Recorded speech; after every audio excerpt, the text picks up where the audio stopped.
بسم اللہ الرحمن الرحیم۔ میری عزیز بہنوں، بیٹیوں اور بھائیوں، میں بیوی کے حقوق پر 40 حدیثیں سنا رہا ہوں۔ آج پہلی حدیث کا ترجمہ سنیے۔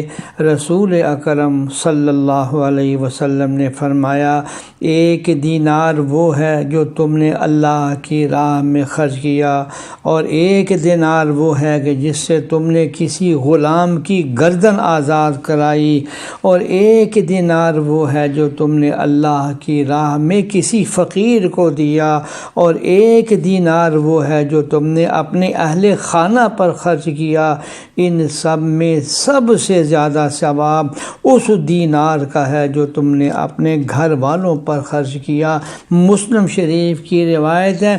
اس میں سبق یہ دیا جا رہا ہے کہ اپنے گھر والوں کے ساتھ کھلے دل کے ساتھ خرچ کرنا کتنا بڑا اجر کا ثواب کا ذریعہ بن رہا ہے۔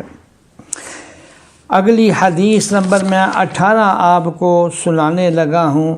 نبی کریم سرور دو عالم صلی اللہ علیہ وسلم نے فرمایا کہ حضرت عائشہ سے مروی ہے کہ ایک خاتون نے عرض کیا، یا رسول اللہ، میرا شوہر ابو سفیان بخیل آدمی ہے اور مجھے اتنا خرچہ نہیں دیتا جس سے میرا اور میرے بچوں کا گزارا ہو سکے، اور مجھے اس کی لا علمی میں اس کے مال میں سے کچھ لینا پڑتا ہے۔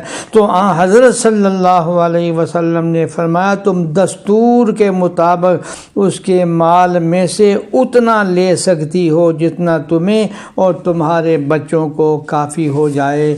یہ ابو داؤد شریف کی روایت ہے جو میں آپ کو سنا رہا ہوں۔ اللہ جل شانہ ہمیں عمل کرنے کی توفیق عطا فرمائے۔